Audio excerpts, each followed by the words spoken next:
Want to have your clip featured in the Skyrim Clip of the Week? Simply record the clip on your Xbox and then send it to me via message. My gamertag is iRyeni, that's IRYENI, and then you can message it to me over Xbox and I'll be able to view it. I look forward to seeing the clips that you guys send me. Now moving on to the video.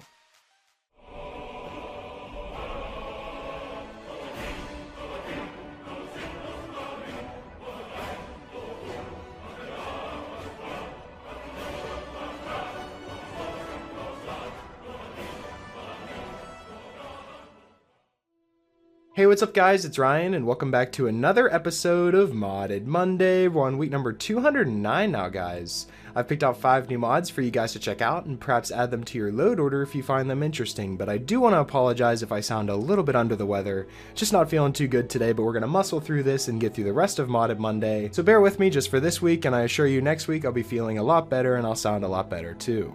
But nonetheless, like always, I'd like to remind you guys that I'm partnered with GamerSupps, which in my opinion is the best energy drink on the market, so if you're looking for a better alternative to those gas station energy drinks that are really bad for you, try out GamerSupps and use my link down below. You can also use the code RTD for a 10% discount on all your drinks, and let me know what you think of the drink if you end up trying it as well. Now that all that's out of the way, we can jump into this week's mods, and starting us off we have LoveKing's main menu replacer mod. Now this is a very simple mod, and it's their first main menu replacer for Skyrim on Xbox. Their goal in mind is to create a themed main menu replacer, which is something that they don't feel they have enough of. This main menu replacer is based on their YouTube channel, which will also be linked in the description, because this is a dear friend of mine. Now not only does this change just the main menu of the game, it also changes the music and adds new animations like particle ash falling from the sky, so that every time you load up the game you'll have a brand new main menu replacer that's nice and animated. It also comes with a more upbeat soundtrack such as this.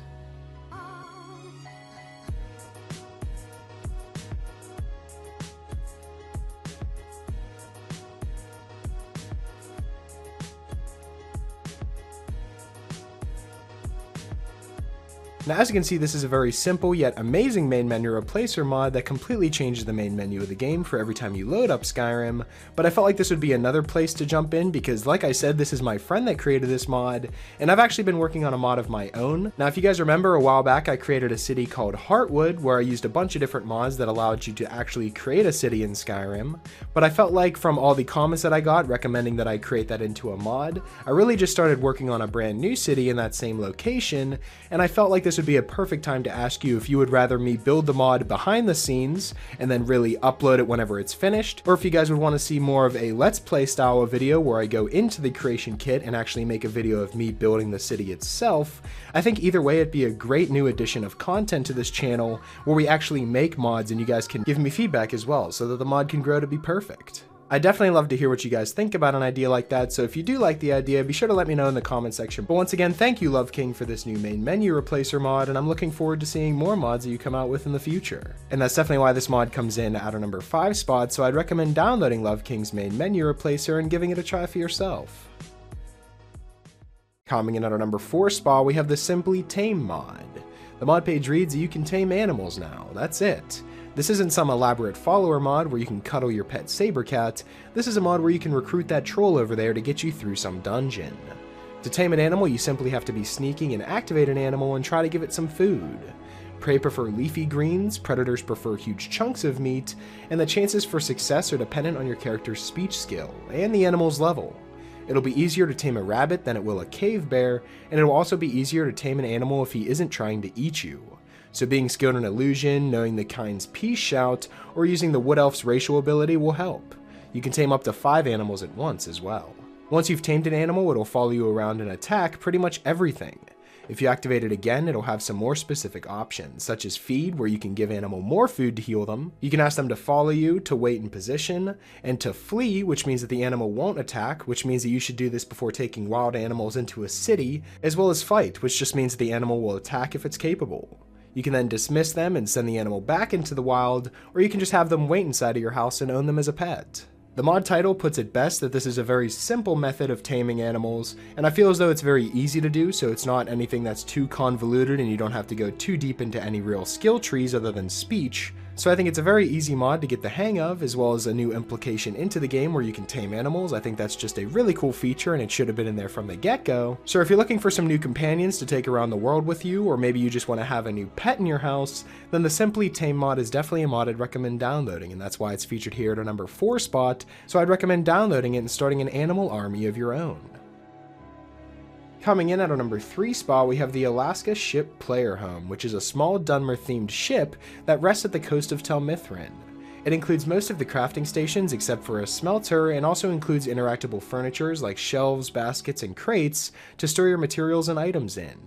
It also has 2 sorts of hidden items, one being a weapon and the other a scroll, and it's fully nav mesh for followers. There's a kitchen with a cooking pot with an interactable crate to store food in. There's also a dining corner. In the middle of the ship there's a hallway that leads to all of the other rooms, and at the end there's 2 mannequins to show off your armor. There's a master bedroom with a mannequin and armor shelf, and in the corner there's an alchemy table with 2 shelves, both for potions and ingredients. There's even a small bedroom for your follower, a library, and a study room, so there's so much to take advantage of in this small and crammed ship player home. Whenever I say the word crammed, I don't want you to think of that as a bad thing, because there's no wasted space at all and so many decorations. I think they did an amazing job of furnishing this entire ship because it really gives that lived-in feel, because there's just storage and just overall items all over the place, as well as it looking nice and tidy as well. And also how whenever you're outside, the ship actually moves left and right instead of staying idle, makes it feel a lot more immersive and realistic. And with all of this coming in at 311.70 kilobytes, what more could you want out of a house mod? And that's why it's featured here at a number 3 spot, so I'd strongly recommend downloading the Alaska Ship Player Home mod. Coming in at a number 2 spot, we have an amazing new grass mod called Kyne's Grass. This one's the performance setting, but there's 2 other settings that we're going to be talking about here, but this grass mod is from the creator of Kyne's Weather, and it's a mashup of multiple grasses distributed throughout Skyrim. This includes verdant, unique grasses and ground covers, grass fields, Skyrim flora overhaul, unbelievable grass 2, Tamriel reloaded grass, plants and shrubs, voluptuous grasses, vicious foliage, northern grass, and many other grass overhaul mods combined into one.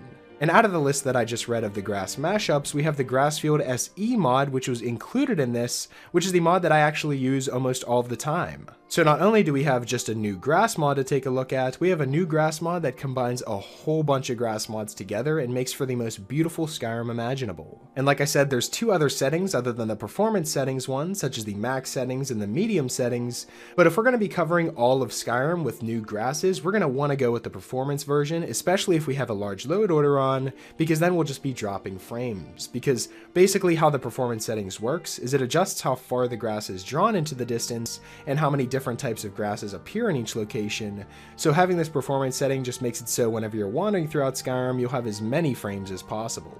That being said, you're more than welcome to download the medium and max settings. The performance settings is just my recommendation if you're using a large load order. And as you can see as I'm running around, this isn't just a new grass mod, it changes pretty much the entire environment now. There's new flowers that you can see and everything looks a lot more alive. I really have no problems with a mod like this, other than its high memory size, but like I said, it is covering all of Skyrim using bunches and bunches of different types of grass mods, so it's very understandable that it would come to something like 232.53. So if you have enough space in your load order and you're looking for a new and beautiful grass mod to add to your game, then the Kyne's Grass performance setting is definitely a mod worth doing so, and that's why it's featured here at a number 2 spot, so I strongly recommend downloading Kyne's Grass and giving it a try for yourself. Coming in at our number 1 spot, we have the Open World Loot mod, also known as OWL. This is a loot and encounter zone overhaul that's been loosely developed and refined for more than a year. They published a beta version last year and they kept playtesting the mod since then. The goal of the mod is to provide an open world and immersive experience and let the player have a sense of progression as well as obtaining believable and balanced loot throughout the adventure and exploration. What this mod also does is it allows easy integration of modded weapons and armors, and what does that mean? Say you download a large weapon overhaul and it adds a whole bunch of new weapons into the game, but you go into caves and you're still just finding those steel swords and just iron swords, you're not actually finding any of the modded weapons. This makes it so those modded weapons that you added into your load order will actually have a better chance of getting thrown into those chests inside of those caves you're exploring. Now there's other mods that do this similar thing, such as Morrow Loot Ultimate or Skyrim Revamped, but OWL doesn't de-level the world. You can now get the freedom to explore Skyrim depending on your own pace and desire. Each dungeon and zone has a min and max level depending on its enemy type, and zones with a powerful enemy and unique bosses or artifacts inside tend to have a higher min and max level.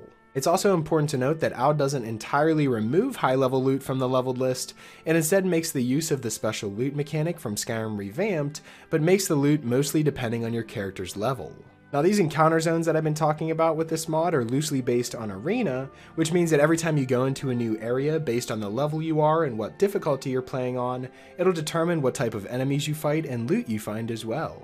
And since the majority of the loot is based on your level, it's important to know the range of the levels that you'll get most of these items. Such as iron will be found at level 1 of course, steel you'll start to see around level 5 to 10, dwarven 6 to 15, elven 12 to 20, orcish 19 to 25, nordic level 19 to 25 as well, but mostly in Solstheim. You'll see glass around level 25 to 40, ebony 30 to 40, Stalrim 30 to 40 in Solstheim, and finally Daedric and Dragonbone can be found after level 65. So if you want scavenging for loot to become more worthwhile and you want to maybe extend your playthrough of Skyrim a little bit, then the open world loot is definitely a mod I'd recommend checking out because it'll completely transform your adventuring and treasure hunting in Skyrim, and that's definitely why it's featured here at our #1 spot. So I'd strongly recommend downloading the open world loot mod and starting a new adventure of your own. So that's pretty much it for this week's episode of the top 5 Skyrim mods of the week. Hopefully you guys did enjoy, and if you did, I'd appreciate it if you left a like and subscribe if you're new. It really helps me out a lot. And if you have any suggestions for mods you'd like me to cover in future top 5 mod episodes, be sure to let me know in the comment section below, or you can follow me on Twitter. I'll be sure to leave my Twitter in the description, and you guys can follow me on there and leave me suggestions there as well. Special shout out to my Patreon supporters. Thank you guys so much for everything that you guys have done for me. And yeah, that's pretty much it. Hopefully you guys did enjoy, and I will talk to you guys later.